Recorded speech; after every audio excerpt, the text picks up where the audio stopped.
So very good morning. आज अपन इस lecture में बात करने वाले हैं जो आपका न्यूक्लिक एसिड है। न्यूक्लिक एसिड के अंदर किस चीज को देखेंगे, जो आपका डीएनए होता है एंड जो आपका आरएनए होता है।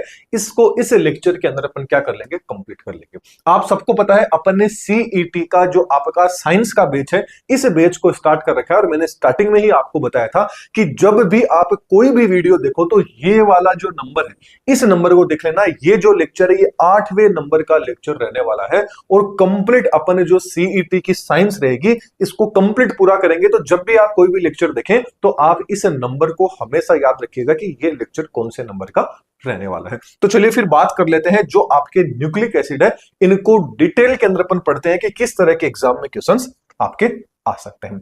अब चलिए, न्यूक्लिक एसिड पढ़ने से पहले आप चैनल पे नए हैं तो चैनल को सब्सक्राइब जरूर कर लीजिएगा, क्योंकि इस चैनल पर कंप्लीट अपन जो आपकी सीईटी है इसके कंप्लीट साइंस को अपन फ्री के अंदर कवर करने वाले हैं। और यहां पर जितने भी इस पूरी की पूरी साइंस में जितने भी आपके लेक्चर रहेंगे, हर एक लेक्चर के जो भी यहां नोट्स पढ़ेंगे वो पीडीएफ फॉर्मेट के अंदर, वो भी फ्री के अंदर आपको कहां मिलेंगे, जो अपनी प्ले स्टोर के ऊपर एप्लीकेशन है दादीज ग्रुप ऑफ एजुकेशन, इसी चैनल के नाम से है। इसकी लिंक आपको डिस्क्रिप्शन बॉक्स में मिल जाएगी या डायरेक्ट आप प्ले स्टोर पे जाइएगा, एप्लीकेशन का नाम सर्च कीजिएगा दादीज ग्रुप ऑफ एजुकेशन और एप्लीकेशन को डाउनलोड कर लेना। जैसे ही एप्लीकेशन को डाउनलोड करेंगे तो वहां पर फ्री नोट्स का आपको एक सेक्शन देखने को मिलेगा। उस पर जैसे ही आप टैप करते हैं तो आपको कंप्लीट जो नोट्स है, यहां पर जैसे जैसे लेक्चर आते रहेंगे वैसे वैसे वहां पर नोट्स है आपके अपलोड होते रहेंगे। तो चलिए फिर अब बात कर लेते हैं सॉरी, जो आपका न्यूक्लिक एसिड है इसके बारे में। सबसे पहले न्यूक्लिक एसिड है, इसकी डिस्कवरी किसने की थी ये आपको पता होना चाहिए। तो याद रखना, न्यूक्लिक एसिड की खोज का श्रेय जो फ्रेडरिक मिक्सचर है इनको जाता है। अब सवाल यह आ जाता है कि इन्होंने किस चीज के अंदर डीएनए की खोज की थी। तो याद रखना, जो आपकी मवाद कोशिकाएं थी यानी जो पस सेल थी, उन पस सेल के अंदर इन्होंने सबसे पहले डीएनए की क्या की थी, खोज की थी। वेरी वेरी इंपॉर्टेंट पॉइंट है, इस पॉइंट को आप याद रखिएगा। इसके अलावा जो न्यूक्लिक एसिड वर्ड है, क्या ना, ये जो न्यूक्लिक एसिड जो आपका टर्म है, शब्द है, ये शब्द सबसे पहले किसने यूज किया था। तो याद रखना, जो आपके अल्टमैन नामक वैज्ञानिक है, इन्होंने सबसे पहले इस शब्द का, इस टर्म का क्या किया था, यूज किया था। अब जो आपका न्यूक्लिक एसिड है, इस न्यूक्लिक एसिड के अंदर दो चीजों की अपन स्टडी करते हैं। एक तो आ जाता है आपका डीएनए, एक आ जाता है आपका आरएनए, यानी डीऑक्सी राइबोन्यूक्लिक एसिड एंड आपका राइबोन्यूक्लिक एसिड। ये दोनों के दोनों आपके क्या आ जाते हैं, जिनको अपन डिटेल के अंदर एक्सप्लेन करेंगे। तो सबसे पहले अपन जो आपका डीएनए है, इस डीएनए को देख लेते हैं। तो डीएनए की फुल फॉर्म आप सबको पता होनी चाहिए। डीएनए का पूरा नाम क्या होता है, डीऑक्सी राइबोन्यूक्लिक एसिड। अब बात आ जाती है डीऑक्सी क्यों बोलते हैं। तो डीऑक्सी वैसे कोई नहीं पूछा जाएगा कि क्यों बोलते हैं, इसको बस पता आपको होना चाहिए। जो इसका कार्बन नंबर 2 आप देख रहे हैं, इस पर क्या होता है, एक ऑक्सीजन क्या होता है आपका अब्सेंट होता है। कोई भी चीज अब्सेंट होती है उसको डी से अपन क्या कर देते हैं, डी नोट, मतलब डीऑक्सी राइबोन्यूक्लिक एसिड। ये क्या हो जाती है आपके, इसकी स्ट्रक्चर हो जाती है किसके, आपके डीएनए की। अब बात कर लेते हैं डीएनए से रिलेटेड कुछ इंपॉर्टेंट पॉइंट।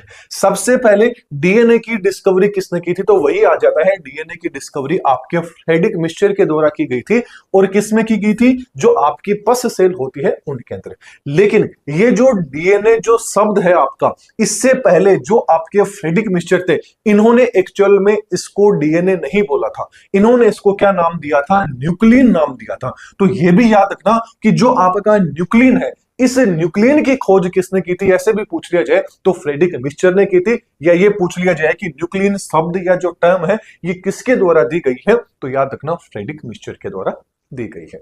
इसके साथ साथ में जो डीएनए का डबल हेलिक्स मॉडल है, ये पूछ लिया जाए किसके द्वारा दिया गया है, तो याद रखना जो वॉटसन एंड क्रिक होते हैं, इनके द्वारा आपका डीएनए का डबल हेलिक्स मॉडल, बोले तो द्विकंडलित जो आपका मॉडल होता है वो दिया गया है। इसके साथ साथ जो आपका डीएनए होता है, याद रखना इस पे हमेशा कैसा होता है, नेगेटिव चार्ज रहता है। वेरी वेरी इंपॉर्टेंट पॉइंट ये आपका रहने वाला है। साथ में जो आपका डीएनए होता है ये थोड़ा सा कैसा होता है, अम्लीय होता है, बोले तो एसिडिक होता है। इसके साथ साथ में डीएनए प्रेजेंट कहां रहता है, तो याद रखना जो आपका सेल होती है, ये आपकी कोई भी कोशिका है, सेल है, इस सेल के अंदर क्या पाया जाएगा, इसका न्यूक्लियस पाया जाएगा, और इस न्यूक्लियस के अंदर क्या होगा, आपका जो डीएनए होगा वो डीएनए क्या होता है, प्रेजेंट होता है। तो तीन यहां पर क्वेश्चन बन जाते हैं। पहला तो डीएनए कैसा होता है, आपका नेगेटिव चार्ज, डीएनए पे कैसा चार्ज होगा, नेगेटिव चार्ज होगा। अब डीएनए एसिड होता है, न्यूट्रल होता है या बेस होता है, तो याद रखना डीएनए कैसा होता है, आपका नेचर में एसिडिक होता है। ठीक ऐसे जो न्यूक्लियस होता है वो कहां पर प्रेजेंट होता है, सॉरी जो आपका डीएनए होता है वो कहां पर प्रेजेंट होता है, तो याद रखना आपका जो न्यूक्लियस होता है कोशिका का, उसके अंदर आपका डीएनए प्रेजेंट होता है।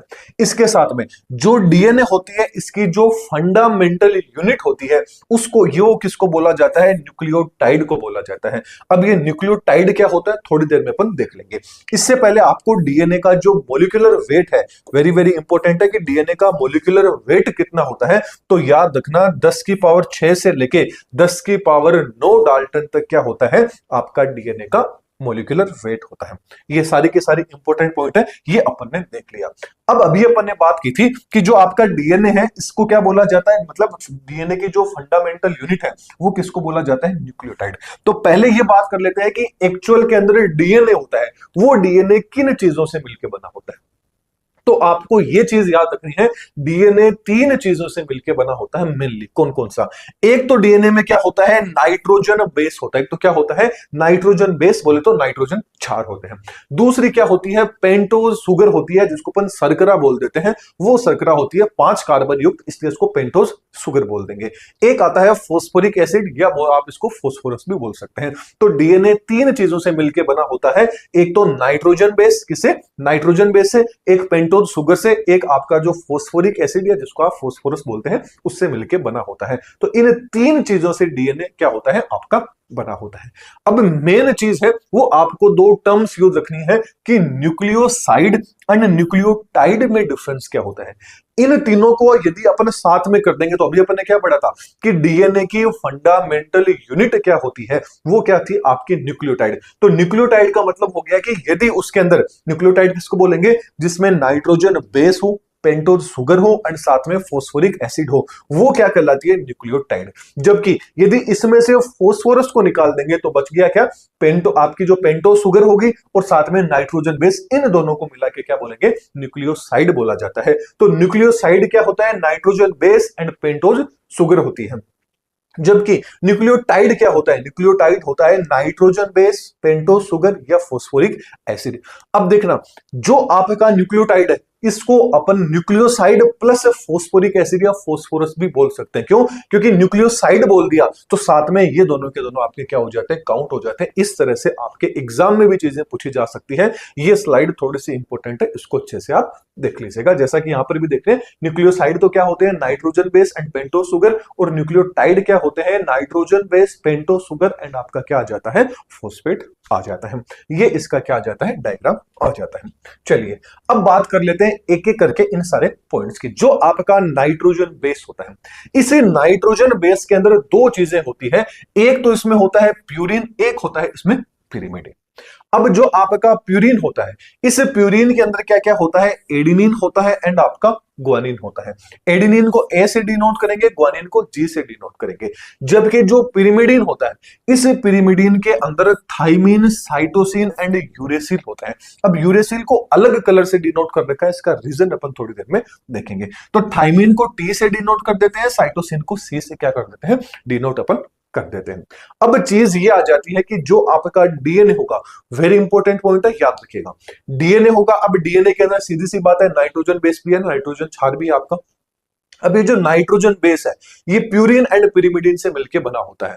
तो डीएनए होगा उसके अंदर एडेनिन प्रेजेंट होगा, ग्वानिन प्रेजेंट होगा, बोले तो प्यूरिन इसके अंदर आ जाते हैं, पिरिमिडिन के अंदर ये आ जाते हैं। तो प्यूरिन एंड पिरिमिडिन चाहे डीएनए हो चाहे आरएनए हो, दोनों के अंदर प्रेजेंट होगा। लेकिन एक मेजर डिफरेंस क्या आ जाता है, ये आ जाता है कि जो आपका डीएनए होता है, इस डीएनए के अंदर एडेनिन, ग्वानिन, थाइमिन, साइटोसिन, ये तीनों के तीनों प्रेजेंट होते हैं।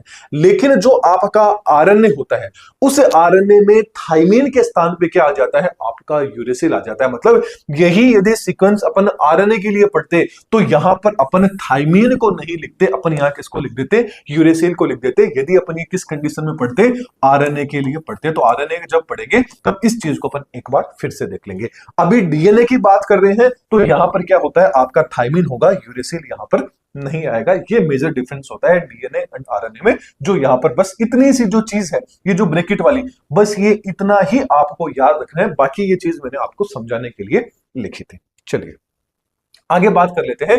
डीएनए की थोड़ी सी केमिकल स्ट्रक्चर अपन देख लेते हैं कि डीएनए के अंदर जो बॉन्ड्स होते हैं, इन बॉन्ड के बारे में पूछ लिया जाता है। जैसे कि अपन बात करें, अभी अपन ने बात किया कि जो आपका एडेनिन होता है, ये हमेशा याद रखना डबल बॉन्ड के द्वारा थाइमीन से जुड़ेगा। एडेनिन होगा, ये थाइमीन से जुड़ेगा, और साइटोसिन होगा, ये ट्रिपल बॉन्ड के साथ में जो आपका ग्वानोसिन होगा, उस ग्वानोसिन के साथ में जुड़ेगा। तो वेरी वेरी इंपॉर्टेंट पॉइंट ये आपका रहने वाला है। पहली चीज आपको ये हमेशा याद रखनी है, प्यूरिन के अंदर एडेनिन एंड ग्वानिन यानी एजी आएंगे, बस इतना सा याद रख लेना। प्यूरिन में क्या आएगा, आपका एजी आएगा, है ना, एडेनिन एंड ग्वानिन आएगा। जबकि पिरिमिडीन में थाइमीन एंड क्या होगा, आपका साइटोसिन यानी टीसी आएगा। हमेशा ये याद रखना है, एडेनिन होगा, ये थाइमीन के साथ में हमेशा डबल बॉन्ड के साथ में जुड़ेगा, और ग्वानिन होगा, ये साइटोसिन के साथ में हमेशा ट्रिपल बॉन्ड के साथ में, ये दो बॉन्ड के साथ में, और ये हमेशा ट्रिपल बॉन्ड के साथ में जुड़ेगा। ये चीज आपको याद रखना है कि एडेनिन होगा, ये पिरिमिडीन के साथ में क्या होगा, बाइंड होता है। अब जो आपका एडेनिन है, ये थाइमीन के साथ में बाइंड हुआ है, तो ये जिस बॉन्ड के द्वारा, कौन से बॉन्ड द्वारा जुड़ेगा, डबल बॉन्ड के द्वारा ये जुड़ जाएगा। जबकि जो ग्वानिन होगा, ये साइटोसिन के साथ में क्या होगा, ट्रिपल बॉन्ड के साथ में क्या होते हैं, जुड़े रहते हैं, जैसे कि आप डायग्राम देख पा रहे हैं। अब ये जो थाइमीन हो गया, एडेनिन हो गया, बोलो तो जो नाइट्रोजन क्षार है, प्यूरिन एंड पिरिमिडिन, क्योंकि एक इसमें क्या है, प्यूरिन है, एक पिरिमिडिन है, एक प्यूरिन है, एक आपका क्या आ जाता है, इसमें पिरिमिडिन आ जाता है, राइट। अब यदि ये जो इनके अंदर बीच में ये जो बॉन्ड आप देख रहे हैं, यहाँ डबल बॉन्ड देख रहे हैं, यहाँ ये जो ट्रिपल बॉन्ड देख रहे हैं, ये जो बॉन्ड होते हैं, ये कौन से होते हैं, आपके हाइड्रोजन बॉन्ड के द्वारा जुड़े रहते हैं। तो ये ही चीज आपको याद रखनी है कि जो आपके नाइट्रोजनी क्षार होते हैं, यहाँ पर नाइट्रोजनी क्षार का मतलब क्या आ गया, प्यूरिन एंड पिरिमिडिन आ जाता है। तो प्यूरिन एंड पिरिमिडिन होता है, पूछ लिया जाए कि डबल बॉन्ड तो मतलब कौन से बंध के द्वारा जुड़े रहते हैं, तो याद रखना जो आपके हाइड्रोजन बॉन्ड है, इसके द्वारा जुड़े रहते हैं। एंड प्यूरिन एंड पिरिमिडिन आपस में double bond and triple bond के द्वारा जुड़े रहते हैं। जैसे एडेनिन थाइमिन के साथ में डबल बॉन्ड से जुड़ेगा, और साइटोसिन होगा, ये ग्वानोसिन के साथ में ट्रिपल बॉन्ड के द्वारा जुड़ा रहेगा। और ये जो बॉन्ड है, दोनों के दोनों डबल बॉन्ड वाले, ट्रिपल बॉन्ड वाले, ये किस बॉन्ड के द्वारा जुड़े रहेंगे, हाइड्रोजन बॉन्ड के द्वारा जुड़े रहेंगे। बस इतनी सी चीज है, ये आपको हमेशा याद रखनी है। अब बात कर लेते हैं डीएनए का जो आपका डबल हेलिक्स मॉडल है, इसके बारे में। सबसे इंपॉर्टेंट मॉडल है डीएनए का जो डबल हेलिक्स मॉडल है। पहली चीज पता होना चाहिए किसने दिया था, तो वॉटसन एंड जो क्रिक नामक आपके वैज्ञानिक हैं, इनके द्वारा डीएनए का डबल हेलिक्स मॉडल है, ये मॉडल दिया गया है। अब मेन जो इंपॉर्टेंट पॉइंट है, ये अपन पॉइंट की बात करें तो जो डीएनए का डबल हेलिक्स मॉडल है, ये हमेशा मतलब डबल हेलिकल स्ट्रक्चर में होता है, और हमेशा क्लॉकवाइज क्या करता है, मूवमेंट करता है। क्या होता है इसमें, रोटेशन कैसा होता है, क्लॉकवाइज आप इसमें रोटेशन है वो देखोगे तो कैसा रोटेशन होगा, क्लॉकवाइज। पहली चीज आपको ये पता होनी चाहिए। दूसरी, यहां पर डीएनए होता है, इसकी फंक्शनल या फंडामेंटल यूनिट कौन सी हो जाती है, आपकी डीएनए की न्यूक्लियोटाइड आ जाती है, जो कि अपन स्टार्टिंग में पढ़ चुके हैं। दूसरा पॉइंट, ये क्या होता है आपका, मान लीजिए 5 डेज है, तो ये कौन सा आ जाएगा, जैसे चलिए फिर से बना के बताता हूं। देखिए ये 5 है, तो आप इसको 3 ले लोगे, ठीक है, सही। अब यहां 5 है, तो यहां क्या आ जाएगा, 3 डेज आ जाएगा, और यहां पे क्या आ जाएगा आपका 5 डेज आ जाएगा। ये चीज हमेशा सात्विक सत्य है। यदि यहाँ ऐसे नहीं है कि यहाँ 5 ही आएगा, यहाँ 3 डेज लिखोगे तो यहाँ 5 डेज आ जाएगा, तो यहाँ 5 आ जाएगा, तो यहाँ पे क्या आ जाएगा, 3 डेज आ जाएगा। बस ये डी नोट किया है ताकि अच्छे से समझ में आ जाए वैज्ञानिक ने। अब आपने एक चीज नोट की होगी, ये मैंने एक स्टैंड बनाई थी और ये मैंने दूसरी बनाई थी। दोनों की दोनों स्टैंड एक दूसरे की क्या होती है, अपोजिट होती है, बोले तो एंटी पैरेलल होती है। ये चीज भी आपको पता होनी चाहिए कि डबल हेलिक्स मॉडल में पहला पॉइंट तो आ गया कि डीएनए कैसे रोटेशन करता है, क्लॉकवाइज रोटेशन करता है। पहला पॉइंट ये आ गया। दूसरा पॉइंट आ गया था कि जो आपका डीएनए होता है इसकी जो यूनिट होती है वो कौन सी होती है, न्यूक्लियोटाइड होती है। और तीसरा पॉइंट आ गया कि डीएनए के दोनों स्ट्रैंड होते हैं ये एक दूसरे के क्या होते हैं, एंटी पैरेलल होते हैं, बोले तो एक दूसरे के क्या होते हैं, आपके अपोजिट होते हैं। इसके साथ साथ में अब यहां पर क्या होंगे, प्यूरिन एंड पिरिमिडिन जुड़े हुए रहेंगे। अब प्यूरिन एंड पिरिमिडिन, अभी मैंने आपको बताया था प्यूरिन में क्या आ जाता है, आपका एजी आ गया था। क्या आ गया था, एजी आ गया था। पिरिमिडिन में क्या आ गया था, टीसी आ गया था, राइट। अब इसका मतलब जो आपका एडेनिन होगा वो थाइमिन के साथ में डबल बॉन्ड के द्वारा जुड़ेगा, और जो आपका ग्वानोसिन होगा ये साइटोसिन के साथ में ट्रिपल बॉन्ड के साथ में क्या होता है, आपका जुड़ा रहता है। मतलब जो नाइट्रोजन बेस होते हैं इसके अंदर जो आपका डीएनए का डबल हेलिक्स मॉडल है इसमें प्यूरिन एंड आपके क्या होते हैं, पिरिमिडिन होते हैं। प्यूरिन के अंदर एजी आ जाता है एंड पिरिमिडिन के अंदर क्या आ जाता है, आपका टीसी आ जाता है। अब आगे बात करें तो इसका जो डायामीटर होता है, मतलब जो एडेनिन होगा वो ग्वानोसिन के साथ में, बस याद रखना है एडेनिन होगा ये थाइमिन के साथ में जुड़ेगा, और साइटोसिन होगा ग्वानोसिन के साथ में ट्रिपल बॉन्ड के साथ में जुड़ेगा। तो उल्टे भी लिख सकते हैं, ऐसे भी लिख सकते हैं, थाइमिन डबल बॉन्ड के साथ में एडेनिन के साथ में जुड़ेगा, एंड ग्वानोसिन होगा ये ट्रिपल बॉन्ड के साथ में साइटोसिन के साथ में जुड़ेगा। कैसे भी आप इनको लिख सकते हैं। अब मेन जो इंपॉर्टेंट है वो ये वाली स्लाइड आपकी रहने वाली है। सबसे पहले चीज तो आपको ये पता होनी चाहिए कि इसका डीएनए होता है इसका डायामीटर कितना होता है। तो याद रखना डायामीटर मतलब इसका जो व्यास है वो कितना होगा। तो डीएनए का मीटर याद रखना 20 आर्मस्ट्रॉन्ग होता है। कितना होता है, 20 आर्मस्ट्रॉन्ग क्या होता है, आपका इसका डायामीटर होता है। जबकि जो आपका डीएनए है ये डीएनए जो एक रोटेशन ले रहा है, मतलब एक ये जो घुमाव ले रहा है, ये जो एक घुमाव होगा ये एक घुमाव कितना का होगा, 34 आर्मस्ट्रॉन्ग का होगा। एक घुमाव कितना होगा, 34 आर्मस्ट्रॉन्ग का होगा। और इस एक घुमाव के अंदर जो आपके बेस पेयर प्रेजेंट होंगे, नाइट्रोजन जो बेस पेयर प्रेजेंट है वो कितने होंगे, आपके 10 जोड़ी नाइट्रोजन बेस पेयर प्रेजेंट होंगे। 10 जोड़ी का मतलब हो गया कि मान लीजिए एडेनिन डबल बॉन्ड के साथ में थाइमिन के साथ में, साइटोसिन ट्रिपल बॉन्ड के साथ में ग्वानोसिन, बाकी थाइमिन आ गया, एडेनिन ले लीजिए, साइटोसिन ले लीजिए, ग्वानोसिन ले लीजिए, ऐसे करके ये पूरे के पूरे डबल बॉन्ड ट्रिपल बॉन्ड आप आगे लगा लीजिएगा। इस तरह की पूरी जो सीक्वेंस होगी ये सारी की सारी चीजें कितनी होगी, 10 बार रिपीट होगी। तब जाके क्या होता है, एक घुमाव क्या होता है, कंप्लीट होता है। और ये कितना होता है, आपका 34 आर्मस्ट्रॉन्ग का होता है। ये चीज आपको याद रखनी है। ये अपन ने देख ली। अब दूसरा जो पॉइंट है वो आ गया कि ये जो अपन ने बात किया था ना कि 10 ऐसे नाइट्रोजन बेस होते हैं, तो ये पहला हो गया। तो ये जो पहला रहेगा ये वाला जो पहला हो गया, ये पहला दूसरा हो गया, मतलब जैसा भी है।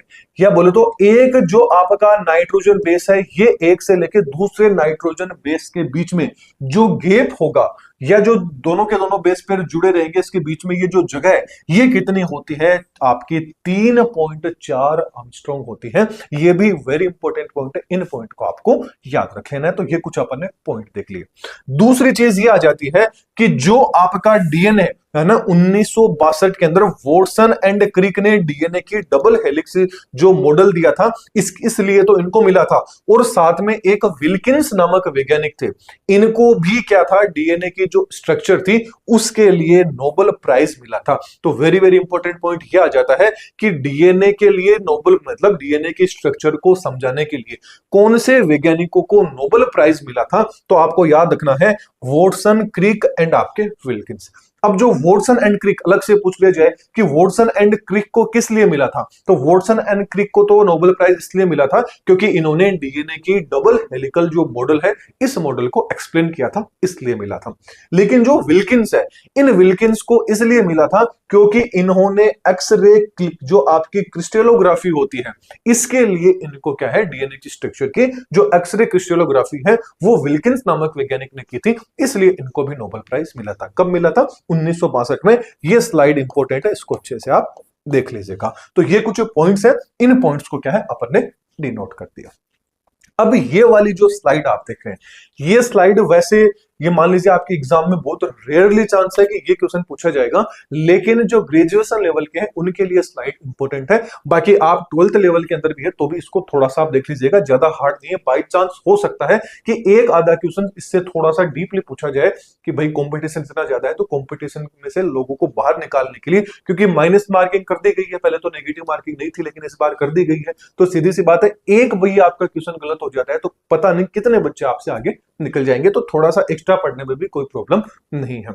देखिए जो आपका डीएनए होता है, ये डीएनए अभी अपन ने बात किया कि क्लॉकवाइज आपका क्या होता है, इसमें रोटेशन देखने को मिलता है। तो ये जो रोटेशन होता है, ये रोटेशन आपने देखा था राइट हैंड भी होता है लेफ्ट हैंड भी, दोनों साइड था ना, इसका रोटेशन दोनों साइड में था डीएनए का। तो राइट हैंड एंड जो लेफ्ट हैंड जो आपका रोटेशन होता है, इस बेसिस के ऊपर यानी दक्षिणावर्त डीएनए एंड आपका वामावर्त डीएनए ये हो जाता है। जो आपका दक्षिणावर्त डीएनए होता है इसमें ए डीएनए आ जाता है, बी डीएनए आ जाता है, सी डीएनए आ जाता है एंड आपका कौन सा आ जाता है, डी डीएनए आ जाता है। जबकि वामावर्त होता है इसके अंदर ओनली फोर कौन सा आ जाता है, जेड डीएनए आ जाता है। ए बी सी डी ये तो किस में आ जाते हैं आपके एबीसीडी, आपके राइट हैंड के अंदर आ जाते हैं। लेफ्ट हैंड में ओनली फोर आपका जेड डीएनए आ जाता है। बस इतना सा चीज आप याद आराम से लिख सकते हैं। दो यहां पर आपके सामने डेफिनेशन भी आ रही है, एक तो आ जाता है डी नेचुरेशन, एक आ जाता है डी एलिंगन। यदि डीनेचुरेशन यानी डी विकृतीकरण, डीनेचुरेशन मतलब जो डीएनए होता है ना, याद रखना डीएनए के अंदर अभी देखा था कि डबल स्टैंड भी होते हैं, ट्रिपल स्टैंड भी होते हैं। तो डीएनए को यदि अपन को तोड़ना होगा तो तोड़ने के लिए अपन डीएनए को क्या कर देंगे, हाई टेम्परेचर दे देंगे। मतलब डीएनए के जो बॉन्ड होते हैं यदि इनको एक दूसरे, क्योंकि डीएनए डबल हेलिक्स होता है, अब डबल हेलिक्स है तो एक हेलिक्स को अलग करना है, दूसरी हेलिक्स को अलग करना है, मतलब इनको ऐसे करना है, एक हेलिक्स अलग ले ली, दूसरी हेलिक्स अलग ले ली। तो इसके लिए डीएनए को क्या किया जाता है, हाई टेम्परेचर दिया जाता है, जिससे दोनों के दोनों रो होती है, श्रृंखलाएं होती है, ये दोनों के दोनों अलग हो जाती है। इसी को क्या बोला जाता है, डीनेचुरेशन बोला जाता है। अगला आ जाता है डी पुनर्निर्माण। पुनर्निर्माण का मतलब इन दोनों को अपन वापस जोड़ देंगे। तो जोड़ने के लिए क्या करेंगे, टेम्परेचर रहेगा हाई कर देंगे तब तो डीनेचुरेशन हो जाएगा, और ये कर देंगे जब रीनेचुरेशन हो जाएगा, जिसको एनिलिंग भी अपन बोलते हैं, जोड़ना भी अपन इसको बोल देते हैं। मतलब टेम्परेचर को कम कर देंगे तो दोनों के दोनों जो आपकी कुंडलियां होगी, दोनों की दोनों आपकी रो होगी, ये आपस में फिर से जुड़ जाएगी। बस नाम में ही इनके अर्थ है, इसलिए सबसे इजी है, कोई दिक्कत वाली बात बिल्कुल भी नहीं होनी चाहिए। अब अगला आ जाता है आपका आरएनए। दूसरा न्यूक्लिक एसिड कौन सा आ जाता है, डीएनए को अपन ने देख लिया कि डीएनए से रिलेटेड किस तरह के क्वेश्चन एग्जाम में आएंगे, वो भी अपन ने देख लिया। अब बात कर लेते हैं आरएनए की। आरएनए की बात करें तो आरएनए का पूरा नाम राइबो न्यूक्लिक एसिड होता है, आपको पता होना चाहिए। डीएनए था वो आपका डबल स्टैंडर्ड होता है, जबकि आरएनए क्या होता है, एकल स्टैंडर्ड होता है। बोले तो सिंगल स्टैंडर्ड होता है, बोले तो एकल सूत्री आपका होता है, और जीवन के लिए बहुत ही इनिशियल है। क्यों, क्योंकि ये प्रोटीन का जो संश्लेषण होता है, जीन का जो रेगुलेशन होता है ना, जीन विनिमय होता है, एंड जो आपके जेनेटिक कोड होते हैं उनके लिए, उनके रूप में, मतलब एक तरह से मान लीजिए मीडिएटर या ना मध्यवर्ती होता है, उसके रूप में कौन करता है, आपका जो आरएनए होता है, ये आपका इंपॉर्टेंट फंक्शन रोल प्ले करता है। जबकि अपन बात करें कि जो आपका आरएनए है, इसकी खोज किसने की थी, तो याद रखना इसकी भी खोज फ्रेडरिक मिश्चर के द्वारा की गई थी। क्योंकि स्टार्टिंग में अपन ने बात कर ली थी कि न्यूक्लिक एसिड की खोज किसने की थी, आपके फ्रेडरिक मिश्चर ने की थी। अब सीधी सी बात है, न्यूक्लिक एसिड के अंदर ही डीएनए एंड आरएनए आते हैं, इसलिए डीएनए एंड आरएनए की खोज का श्रेय भी किसको जाता है, फ्रेडरिक मिश्चर को जाता है। जबकि इसके अंदर क्या होते हैं, पॉलीन्यूक्लियोटाइड प्रेजेंट होते हैं। मतलब पॉलीन्यूक्लियोटाइड का मतलब क्या होते हैं, न्यूक्लियोटाइड एक से ज्यादा, बोले तो न्यूक्लियोटाइड का जो बहुलक होता है वो प्रेजेंट होता है। इसलिए पॉली का मतलब क्या हो गया, बहुत से ज्यादा न्यूक्लियोटाइड क्या होते हैं, आरएनए के अंदर प्रेजेंट होते हैं। अभी अपन ने बात की थी कि आरएनए एंड डीएनए के अंदर डिफरेंस अपन ने थोड़ी देर पहले देखा था। मैंने बताया था कि डीएनए को तो क्यों बोलेंगे डी, क्योंकि सेकंड कार्बन के ऊपर क्या होता है, ऑक्सीजन अब्सेंट होता है, इसलिए इसको क्या बोल देंगे, डीएनए बोल देंगे। आरएनए को आरएनए क्यों बोलेंगे, अब आरएनए के अंदर क्या होता है, सेकंड कार्बन पर ऑक्सीजन प्रेजेंट होता है, ना बोल तो राइबोज शुगर क्या होती है, यहां पर प्रेजेंट होती है, इसलिए इसको क्या बोलेंगे, आरएनए अपन बोल देते हैं। ये डीएनए की स्ट्रक्चर होगी, ये आरएनए की होगी, दोनों में आप कंपैरिजन करके देख लीजिए, डीएनए में देखोगे तो सेकंड नंबर का कार्बन है, यहां पर ऑक्सीजन की कमी है, और यहां देखोगे तो ऑक्सीजन प्रेजेंट है। ऑक्सीजन की कमी है इसलिए इसको तो डीऑक्सीराइबोन्यूक्लिक एसिड बोल देंगे, और ऑक्सीजन प्रेजेंट है इसलिए इसको राइबोन्यूक्लिक एसिड अपन बोल देते हैं। इन दोनों के अंदर मेजरली ये डिफरेंस हो गया। साथ में डीएनए होता है ये आपका डबल हेलिकल होता है, बोले तो डबल स्टैंड होता है, और जबकि आरएनए होता है ये आपका सिंगल स्टैंड होता है, बोले तो एक सूत्री होता है, ये आपका द्विसूत्री होता है जो डीएनए। वही चीज फिर से आ जाती है कि आरएनए किस चीज से बना होता है, तो आरएनए के अंदर भी आपका नाइट्रोजन बेस प्रेजेंट होता है, पेंटोस शुगर प्रेजेंट होती है, एंड जो फॉस्फोरिक एसिड होता है ये इसके अंदर प्रेजेंट होता है। अब यदि अपन बात करें, वही चीज आ जाती है, जो आपका nitrogen base and pentose sugar दोनों मिलकर क्या बना लेते हैं, न्यूक्लियोसाइड, एंड जो आपका nitrogen base, pentose sugar and phosphoric acid या फोस्फोरस मिलके क्या बना लेते हैं, न्यूक्लियोटाइड बना लेते हैं। या अपन ऐसा भी बोल सकते हैं, न्यूक्लियोटाइड क्या होता है, आपका न्यूक्लियोसाइड प्लस जो फोस्फोरस होता है या फोस्फोरिक एसिड होता है, ये मिलके किसका निर्माण कर लेता है, न्यूक्लियोटाइड का कर लेता है। सारी की सारी चीज अपन पढ़ चुके हैं। ये स्लाइड भी वापिस से वही आ जाती है, बस समझाने के लिए ये था कि वहां पर क्या था, आपका थाइमीन क्या था, प्रेजेंट था डीएनए में, लेकिन आरएनए में थाइमीन की जगह किसने किसने रिप्लेस कर दिया, यूरेसिल ने इसको रिप्लेस कर दिया। बस यही चीज आ जाती है। आरएनए के अंदर तो क्या होता है, adenine, guanosine, uracil and cytosine आ जाता है, जबकि डीएनए में क्या आ जाता है, एडेनिन, ग्वानोसिन, थाइमिन, मतलब यूरेसिल की जगह क्या आ जाता है, थाइमिन आ जाता है, और सारी की सारी चीजें वही रहती है। बस यही मेजर डिफरेंस है, आपको पता होना चाहिए, यही पॉइंट सबसे ज्यादा इंपॉर्टेंट है। नोट्स का मैंने आपको बता दिया है, अपने प्ले स्टोर वाली एप्लीकेशन है, इसके ऊपर नोट्स जितने भी अपनी यहाँ पर क्लास रहेगी सारे के सारे नोट्स वहां पर देखने को मिल जाएंगे। और वही चीज आ जाती है, आरएनए में भी अपन ने देखा था कि एडेनिन होगा ये थाइमिन के साथ में डबल बॉन्ड के द्वारा जुड़ेगा, और ग्वानोसिन होगा ये किसके साथ में, साइटोसिन के साथ में ट्रिपल बॉन्ड के साथ में जुड़ेगा। लेकिन आरएनए में क्या हो रहा है, थाइमिन के स्थान पे कौन आ जाएगा, आपका यूरेसिल आ जाएगा, बाकी चीजें वही रहेगी। एडेनिन डबल बॉन्ड के साथ में यूरेसिल के साइड में जुड़ जाएगा, ग्वानोसिन वही ट्रिपल बॉन्ड के साथ में साइटोसिन के साथ में जुड़ा रहेगा। बस चीजें वही है, बस एडेनिन इसकी थाइमिन की जगह कौन आ जाएगा, आपका यूरेसिल आ जाता है। अब अपन बात कर लेते हैं आरएनए के कुछ इंपॉर्टेंट टाइप्स की। आरएनए में टाइप्स की बात करें तो जो आपका आरएनए होता है, ये मान लीजिए यदि किसी भी जीव के अंदर एक तरह से मान लीजिए जेनेटिक मटेरियल के रूप में काम कर रहा है, तो उसको तो क्या करेंगे, जीनोमिक आरएनए बोलेंगे। दूसरी चीज, यदि ये मान लीजिए मीडिएटर के रूप में काम कर रहा है, मध्यवर्ती के रूप में काम कर रहा है, इसका मतलब क्या हो गया, ये जेनेटिक नहीं है, तो एक आरएनए को क्या बोलेंगे, नॉन जीनोमिक आरएनए या नॉन जेनेटिक आरएनए अपने इसको बोल देंगे। अब इन दोनों में डिफरेंस क्या होता है, किसमें तो आपका जो आरएनए होता है ये आनुवांशिक रूप से होता है, बोले तो जीनोमिक होता है, या बोले तो जेनेटिक रूप से प्रेजेंट होता है। कौन ऐसे रहेंगे जिनके अंदर आपका आरएनए नॉन जीनोमिक रहेगा, या बोले तो नॉन जेनेटिक फॉर्म के अंदर रहता है। तो पहले बात कर लेते हैं जेनेटिक आरएनए या जीनोमिक आरएनए, जिसको आनुवांशिक आरएनए के रूप में बोलेंगे। तो आरएनए आनुवांशिक मतलब जिन जीवों के अंदर आरएनए क्या होता है, आनुवांशिक पदार्थ के रूप में या बोले तो जेनेटिक मटेरियल के रूप में प्रेजेंट होता है, वो तो कौन सा होता है, आपका जेनेटिक आरएनए होता है। किसके अंदर प्रेजेंट होगा, तो याद रखना जो आपका तंबाकू मोजेक वायरस या जिसको टोबैको मोजेक वायरस बोला जाता है, उसके अंदर जो आपका आरएनए होता है वो ही क्या होता है, जेनेटिक मटेरियल प्रेजेंट होता है। डीएनए उसके अंदर जेनेटिक मटेरियल नहीं होगा। इसके साथ में जो आपका रेट्रोवायरस का जो परिवार आता है, फॉर एग्जांपल जो आपका एचआईवी आ गया एंड जो आपका कोविड-19 वायरस था जो प्रेजेंट टाइम में, ये सारे के सारे क्या होते हैं, इनके अंदर जो जेनेटिक मटेरियल था वो कौन था, आरएनए था, डीएनए नहीं था। और ये जिस भी जीव के अंदर आरएनए या जिस भी ज्यादातर वायरस के अंदर ही देखने को मिलेगा, जिस भी वायरस के अंदर आरएनए जेनेटिक मटेरियल होता है वो वायरस बहुत ही ज्यादा क्या होता है, खतरनाक होता है। क्यों, क्योंकि उसके अंदर जेनेटिक मटेरियल क्या है, आपका आरएनए है। तो ये कुछ पॉइंट्स है, ये पॉइंट्स आपको याद रखने हैं। अब मेन आ जाता है non genetic RNA. Non genetic का मतलब ऐसा आरएनए जो क्या होता है, मतलब जेनेटिक रूप से क्या होता है, मतलब कोई भी जीव रहेगा ना उसके अंदर आरएनए और डीएनए दोनों के दोनों प्रेजेंट रहेंगे, लेकिन जो आरएनए रहेगा वो यहां पर क्या होगा, जेनेटिक मटेरियल के रूप में काम नहीं करेगा, यहां पर जेनेटिक मटेरियल के रूप में डीएनए काम करेगा। आरएनए यहां पर किसके रूप में काम करेगा, मतलब जो आपका मध्यवर्ती होता है, मीडिएटर होता है, उसके रूप में काम करता है।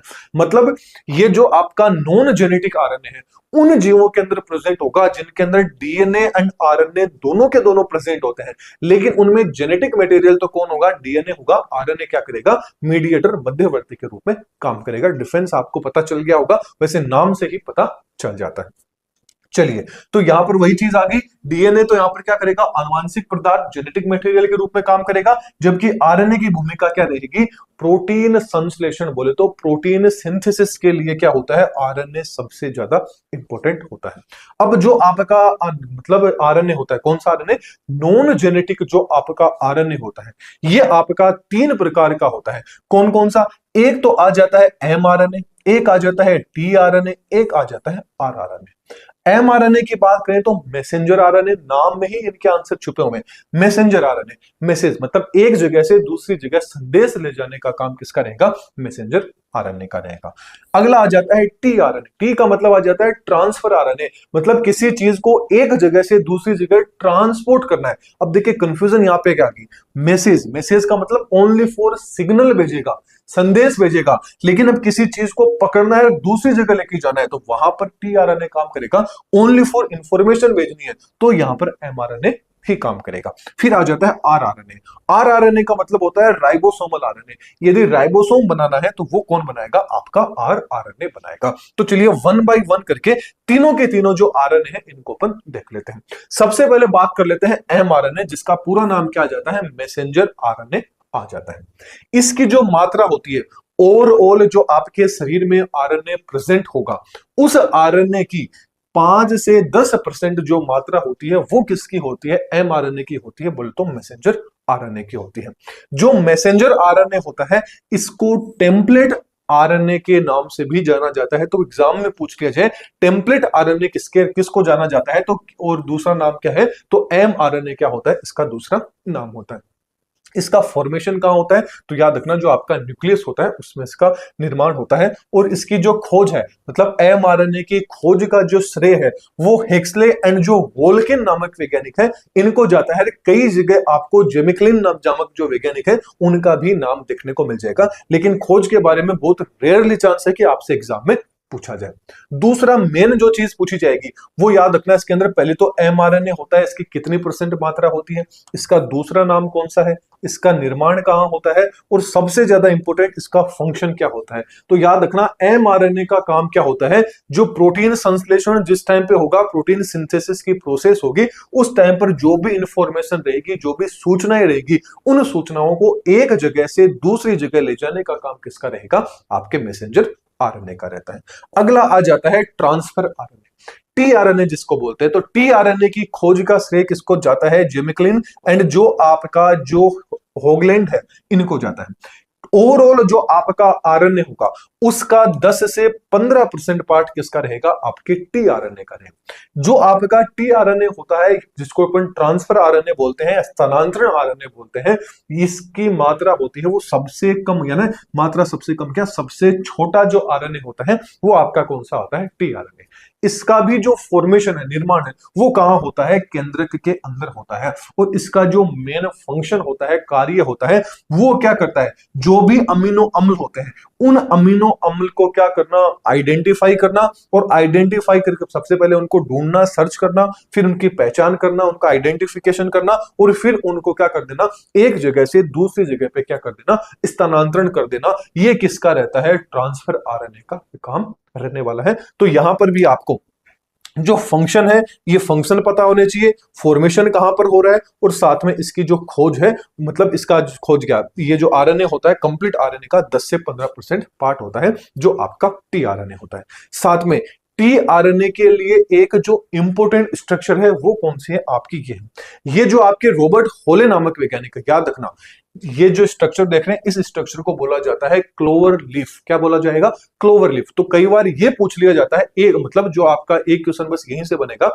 यदि बनता है, तो जो आपका टीआरएनए होता है, टीआरएनए का जो क्लोवर लीफ मॉडल या जो क्लोवर लीफ स्ट्रक्चर है वो स्ट्रक्चर कौन से वैज्ञानिक के द्वारा दी गई थी, तो याद रखना जो रॉबर्ट होले नामक वैज्ञानिक है 1965 में इन्होंने टीआरएनए की जो आपका क्लोवर लीफ मॉडल है या जो क्लोवर लीफ संरचना है उस संरचना के बारे में बताया था। तो ये वेरी इंपॉर्टेंट पॉइंट है, इस पॉइंट को आप याद करिएगा और नोट रखिएगा।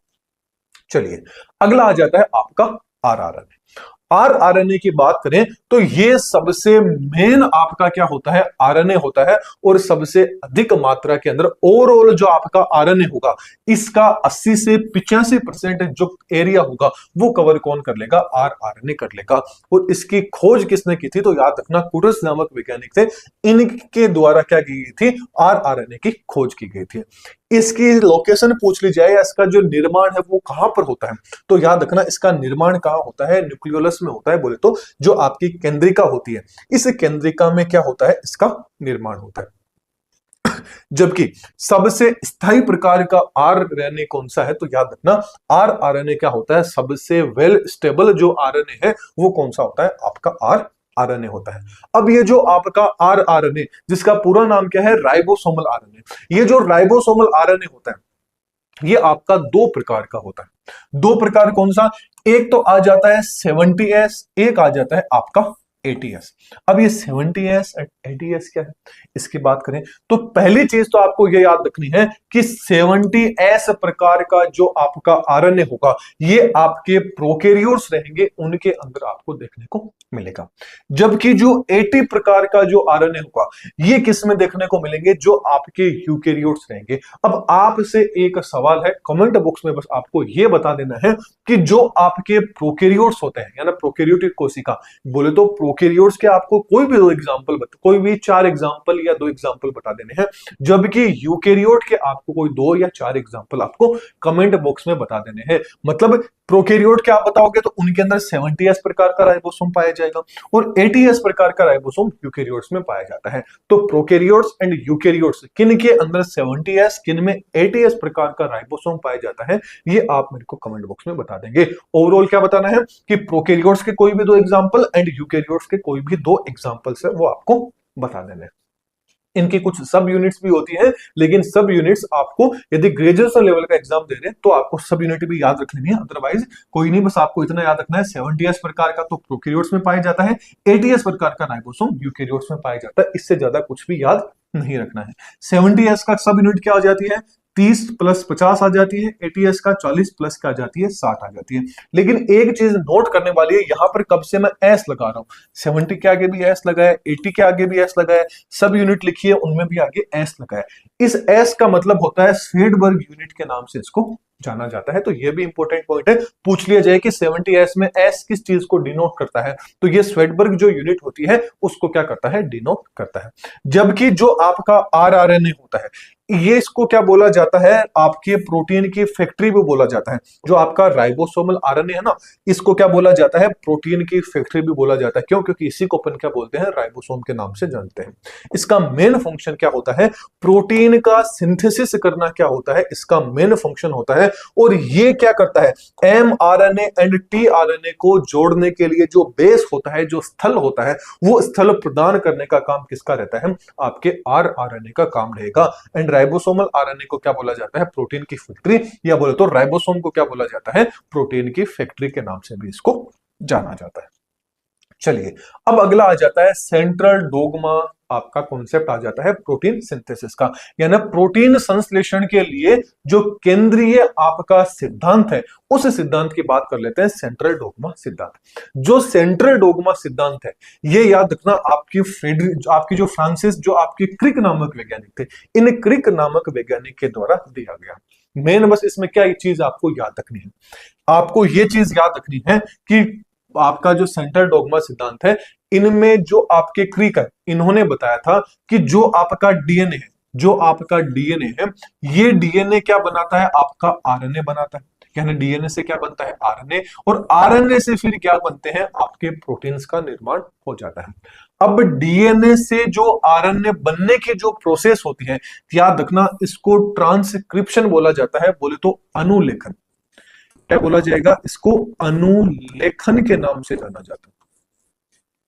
किस नाम से जाना जाएगा, अनुलेखन बोले तो ट्रांसक्रिप्शन। तो पहली चीज क्या याद रखनी है, डीएनए से आरएनए बनने की जो प्रोसेस, आरएनए भी यहां पर लिखा आ सकता है और एमआरएनए भी लिखा आ सकता है, तो कंफ्यूज बिल्कुल भी नहीं होना है। तो डीएनए से आरएनए बनने की प्रोसेस को क्या बोला जाता है, अनुलेखन बोले तो ट्रांसक्रिप्शन बोला जाता है।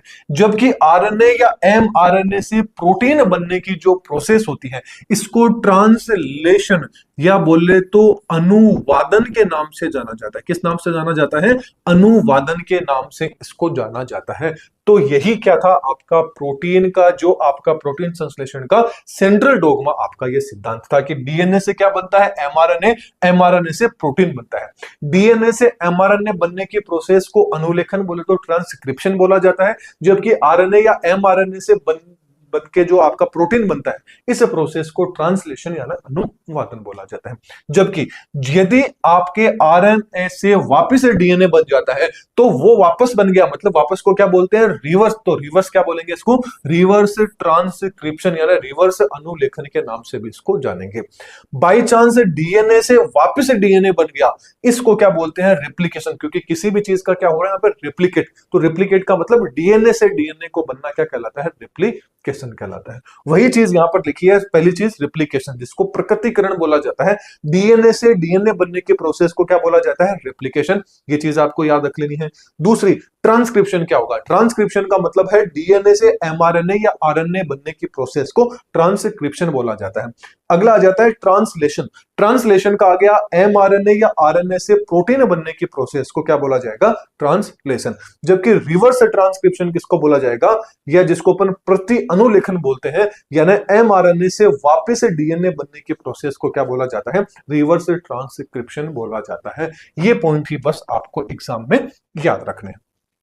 फिर से रिपीट कर लें, कुछ पॉइंट्स हैं तो इनको, तो सेंट्रल डोगमा वर्ड है, टर्म है, ये किसने दिया था, आपके क्रिक ने दिया था। और सेंट्रल डोगमा का प्रतिपादन जैकब एंड जो मोनार्ड नामक वैज्ञानिक है, इनके द्वारा किया गया है। सेंट्रल डोगमा का जो विस्तृत रूप से जो अध्ययन है, वो अध्ययन मेल्सन, स्टाल, नियरबन एंड डॉक्टर जो आपके खुराना है, उनके द्वारा ये आपका किया गया है। जबकि बिडल और जो टेटम है, इन्होंने क्या किया था, जो न्यूरोस्पोरा जो कवक था, उसके ऊपर सेंट्रल डोगमा सिद्धांत का एकदम डिटेल के अंदर विस्तृत रूप से अध्ययन किया था। तो ये पूछ लिया जाए, न्यूरोस्पोरा कवक पर सेंट्रल डोगमा सिद्धांत का अध्ययन किसने किया था, बेडल एंड आपके टेटन नामक वैज्ञानिक के द्वारा किया गया है। तो ये कुछ इंपॉर्टेंट टर्म्स है, इन टर्म्स को आप अच्छे से देख लीजिएगा। चलिए फिर आगे बात कर लेते हैं लास्ट एंड फाइनल, कि जो आपका डीएनए एंड आरएनए में डिफरेंस क्या होता है। ये जो स्लाइड है, इसके अंदर 12th लेवल एंड जो ग्रेजुएशन लेवल है, दोनों के लिए, लेकिन 12th लेवल वालों को क्या याद रखना है, पहले उनको देख लेते हैं। पहली चीज, 12th लेवल वालों को इनका जो फुल फॉर्म है, ये फुल फॉर्म याद रखनी है। इनके अंदर कौन सी सुगर प्रेजेंट है ना, कैसे सुगर प्रेजेंट होती है, डी राइबोस प्रेजेंट होती है, राइबोस प्रेजेंट होती है। इनके स्ट्रक्चर, इनके जो आपके नाइट्रोजन बेस, फंक्शन एंड साथ में इनकी लोकेशन कहां पर प्रेजेंट होती है। बस इतने से पॉइंट आपको देख लेने, 2 पॉइंट बच जाते हैं जो आप ग्रेजुएशन लेवल वाले भी देख लीजिएगा। पहला आ जाता है नाम। तो डीएनए का पूरा नाम क्या आ जाता है, डीऑक्सी राइबोन्यूक्लिक एसिड। आरएनए का आ जाता है राइबोन्यूक्लिक एसिड। सबसे सिंपल है, पता चल गया। कौन सी सुगर प्रेजेंट होती है, तो अभी बात की डीऑक्सी राइबोस, है ना, डी राइबोस सुगर तो क्या होती है, डीएनए में प्रेजेंट होती है। राइबोस सुगर क्या होती है, आपके आरएनए में प्रेजेंट होती है। डी राइबोस का मतलब आ गया कि यहां पर एक ऑक्सीजन की क्या आ जाती है, यहां पर कमी आ जाती है। स्ट्रक्चर की बात करें तो डीएनए होता है, याद रखना, डबल स्टैंडर्ड होता है, या बोले तो डबल हेलिकल होता है। जबकि आरएनए कैसा होता है, सिंगल स्टैंडर्ड आपका रहेगा, है ना, एकल सूत्री या आपका द्विसूत्री रहता है। जबकि अपन नाइट्रोजन बेस की बात करें तो जो आपका डीएनए रहेगा, इसमें एडेनिन प्रेजेंट रहता है, ग्वानोसिन प्रेजेंट रहता है, साइटोसिन प्रेजेंट रहता है, एंड आपका क्या होता है, थाइमिन प्रेजेंट रहता है। ओवरऑल बात करें, प्यूरिन एंड पिरिमिडिन प्रेजेंट रहते हैं। प्यूरिन के अंदर तो कौन सा आ जाता है, आपका एजी आ जाता है। पिरिमिडिन के अंदर क्या आ जाता है, टीसी आपका आ जाता है। ये तो बात कर ली डीएनए की। आरएनए की बात करें तो आरएनए में भी प्यूरिन एंड पिरिमिडिन प्रेजेंट होते हैं, लेकिन थाइमिन के स्थान पे क्या आ जाता है, यूरेसिल आ जाता है। वही एडेनिन प्रेजेंट रहेगा, ग्वानोसिन प्रेजेंट रहेगा, साइटोसिन प्रेजेंट रहेगा, और क्या रहेगा, यूरेसिल, किसकी जगह, थाइमिन के स्थान पर। अगला आ जाता है इनकी लोकेशन। लोकेशन की बात करें, डीएनए कहां पर देखने को मिलेगा, जो आपका न्यूक्लियस रहेगा यहां, एंड जो आपकी माइटोकॉन्ड्रिया रहेगी वहां पर आपको डीएनए देखने को मिल जाएगा। आरएनए की बात करें तो आरएनए कहां देखने को मिलेगा, साइटोप्लाज्म में भी देखने को मिल सकता है, जो न्यूक्लियोलस यानी केंद्रिका होती है या जो आपके राइबोसोम होते हैं वहां पर भी आपको आरएनए देखने को मिल जाएगा। स्टेबिलिटी की बात करें तो डीएनए थोड़ा सा क्या होता है, स्टेबल होता है, और ये आरएनए होता है थोड़ा सा अनस्टेबल आपका रहने वाला है। यदि अपन लेंथ की बात करें तो ये काफी ज्यादा लॉन्ग होता है, ये काफी ज्यादा क्या होता है आपका शॉर्टर होता है जो आपका आरएनए होता है। ये कुछ अपन ने क्या देख लिए, इनके इंपॉर्टेंट डिफरेंस देख लिए। ये न्यूक्लिक एसिड यहां पर क्या हो जाता है आपका कंप्लीट हो जाता है, और कंप्लीट जो इसके नोट्स रहेंगे यहां पर जितनी भी अपनी क्लासें रहेंगी उनकी जो स्लाइड होगी, इनके नोट्स कंप्लीट रूप से जो प्ले स्टोर पर एप्लीकेशन है इस पे जैसे लेक्चर फ्री चल रहे हैं वैसे इसके नोट्स की पीडीएफ भी आपको यहां देखने को मिल जाएगी। तो जल्दी से जाइए एप्लीकेशन को डाउनलोड कर लीजिए, नोट्स आपको वहां मिल जाएंगे। ये कुछ और भी सोशल मीडिया अकाउंट है, यदि इनको भी आप फॉलो करना चाहें अपडेट के लिए तो आप इनको भी फॉलो कर सकते हैं। वीडियो पसंद आई हो तो वीडियो को लाइक कीजिएगा, चैनल पे नए तो चैनल को सब्सक्राइब कीजिएगा। कंप्लीट सीईटी करने वाले हैं और आगे और भी आपके कोई एग्जाम रहेंगे, उन एग्जाम को भी अपन देख लेंगे। तो चलिए फिर अगले वीडियो में फिर मिलते हैं। ज्यादा से ज्यादा लोगों को वीडियो शेयर कीजिएगा, चैनल पे नए तो चैनल को भी सब्सक्राइब कर दीजिएगा। Thank you.